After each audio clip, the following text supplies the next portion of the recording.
감사합니다.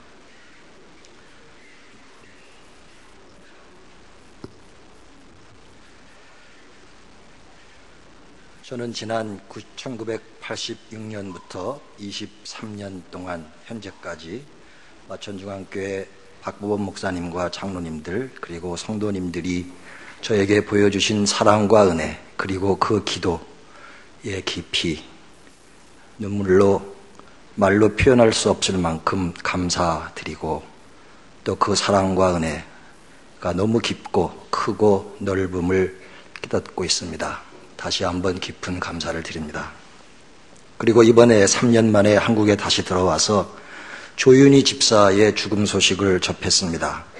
옛날 화요 찬양 모임에서 말없이 언제나 일찍 나와 악보를 준비하고 늘 성실히 주님을 함께 섬겼던 귀한 자매가 어린 두 자녀와 남편을 뒤로하고 세상을 떠나다니 한동안 너무 충격적이어서 말을 잃었습니다. 주님 나라에서 영생하며 안식하고 세상의 아픔을 잊고 기쁨으로 주님만을 경배하는 딸이 이미 된 줄로 믿습니다. 세상에는 참 슬프고 아픈 일들, 고난이 많습니다. 저 자신을 붙들어 주었던 고난에 대한 몇 가지 잠언을 소개합니다. 고난은 영성과 동의어이다.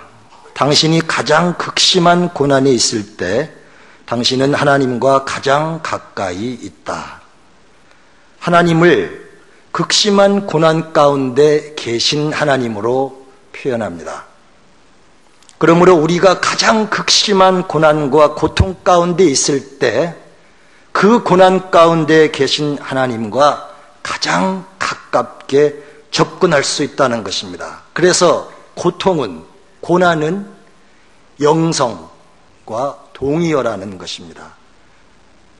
그래서 고난은 오히려 하나님을 만날 수 있는 특권의 기회라는 것이고 고난은 우리를 깊은 영성으로 인도해 주는 기회라는 것입니다. 두 번째 잠언은 나이팅게일은 가장 아름다운 노래를 밤이 가장 깊을 때 부른다는 것입니다. 우리 인생의 고난의 밤이 가장 깊을 때 우리는 나이팅게일처럼 우리 삶의 가장 아름다운 노래를 부를 수 있다는 것입니다. 여러분 동의하십니까? 우리 인생의 가장 깊은, 돌이켜보면 가장 깊은 어둠의 고난의 때에 우리의 영혼이 하나님 앞에서 가장 아름다웠던 것을 우리는 인정하게 됩니다. 세 번째 격언은 보석이 마찰 없이는 빛날 수 없듯이 사람도 시련과 고난 없이는 완성될 수 없다는 것입니다. 우리의 삶의 시련이 오히려 우리를 다듬어 더욱 하나님 앞에서 빛나는 값진 보석으로 만드는 아픈 축복이라는 것입니다. 저에게 고난의 폭풍이 다가왔을 때 한 외국 친구가 저에게 이런 이메일을 보내왔습니다. 누가 알겠니? 이 시련이 너에게 위장된 축복일 줄을, 혹은 감추인 축복일 줄을, blessing in disguise. 고난이 당시에는 아프고 힘들지만 결국에는 아픈 시련과 고난이 위장된 축복이라는 것입니다. 감추인 축복이라는 것입니다. 헬렌 켈러가 한 말을 기억합니다. 이 세상에 오직 기쁨만 존재한다면 우리는 결코 용감하거나 인내의 사람이 되기를 배울 수 없다.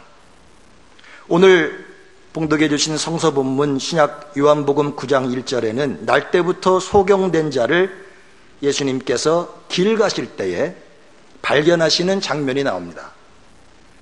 우리의 인생길 걸어갈 때 우리의 인생의 길가에 수많은 절망하고 아파하고 고난으로 인해 낙심하는 영혼들이 널려 있습니다. 이기적으로 나만 예수님 믿고 축복받으면 된다 하며 우리 인생 길가에 널려있는 고통 속에 절망하는 형제와 자매들의 영혼을 보지 못해서는 안 됩니다. 보신지라. 예수님이 보신 것을 우리도 볼 수 있게 되기를 주의 이름으로 축원합니다. 누가 지금 내 주변 나의 걸어가는 인생 길가에서 환난과 고난 속에 아파하고 흐느끼고 있는지, 누가 예수님을 가장 절실히 필요로 하는지, 누가 예수님의 만져주심이 필요한지, 누가 실로암의 능력의 치유의 변화가 필요한지, 그것을 볼 수 있는 영안이 우리에게서 열리기를 주의 이름으로 축원합니다. 주님께서 이 저녁 우리 모두의 영안을 열어서 상한 영혼, 고통받는 영혼, 주님이 간절히 필요한 영혼들을 볼 수 있게 되기를 바랍니다. 인간의 힘으로는 자신의 힘의 한계를 느끼고 이젠 주님이 하시기를 기다리는 영혼들을 볼 수 있어야 합니다. 우리 교회 표 하나님이 하십니다. 하나님이 하셨습니다. 하나님의 은혜입니다. 그렇습니다. 오늘 본문 요한복음 9장에도 주님께서 말씀하시기를 주님이 하실 일을 나타내기 위함이라고 하십니다. 주님이 하시기를 기다리는 영혼들을 볼 수 있어야 하고 그들을 주님께로 인도할 수 있어야 합니다. 그들의 손을 잡고 자 친구야, 이제 그만 괴로워해라. 이제 그만 울어라.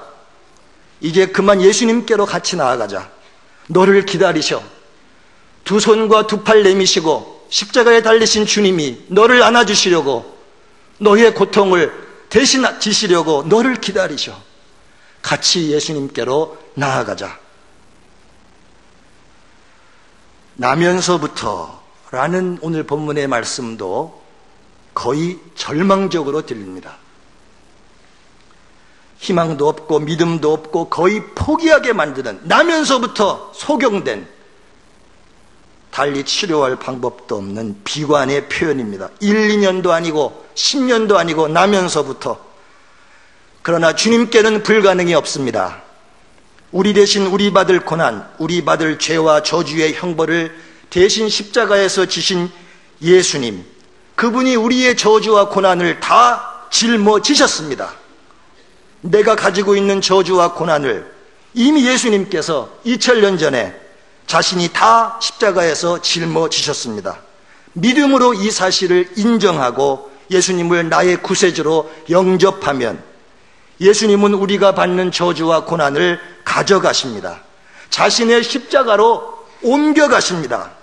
그리고 예수님이 절망적인 저주와 죽음과 고난을 이기시고 극복하시고 부활하신 것처럼 우리의 삶에 부활의 능력을 주시는 것입니다. 이 사실을 믿는 자들에게는 부활의 능력이 강같이 흘러가는 것입니다. 고난은 사실 논리적으로도 위장된 축복인 이유가 있습니다. 인간들이 감당하기 어려운 아픔이 고난이기 때문에 그 고난의 형태는 질병 또는 사업 등 원하는 일들의 실패, 또는 가정의 여러 가지 아픈 문제, 죽음, 불의의 사고, 자연재해 등등으로 다양해도 결국 이러한 고난은 우리로 하여금 우리가 신이 아니고 인간이라는 사실, 모든 것을 다 할 수 있는 분은 우리가 아니고 하나님 한 분이라는 사실을 받아들이게 하는 기회이고 축복인 것입니다.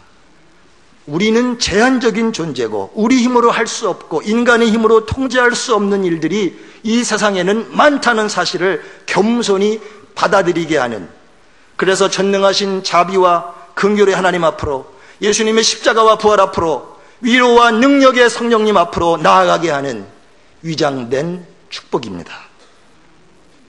이러한 이유로 저는 지난 3년 동안 제 기도의 변화가 일어났습니다. 바뀐 저의 기도는 이러한 기도입니다. 주님, 제가 바꿀 수 없는 것들을 받아들일 수 있게 하옵소서. 이러한 이유로 전도의 필요성은 이루 말할 수 없습니다. 왜냐하면 이 세상의 모든 사람들이 형태와 종류는 달라도 모두 다, 거의 모두 제 나름대로의 고난을 안고 살아가기 때문입니다. 그들은 모두 예수님이 필요한 사람들입니다. 절망의 눈물을 닦아주실 사랑의 하나님, 위로의 성령님, 참고 이기고 극복하게 하시는 부활의 예수님이 절실히 필요한 것이 모든 인간 존재인 것입니다. 그래서 고난 중에 있는 사람들을 어찌 보면 추수할 때가 다 된, 준비된 영혼들입니다. 살짝만 건드려도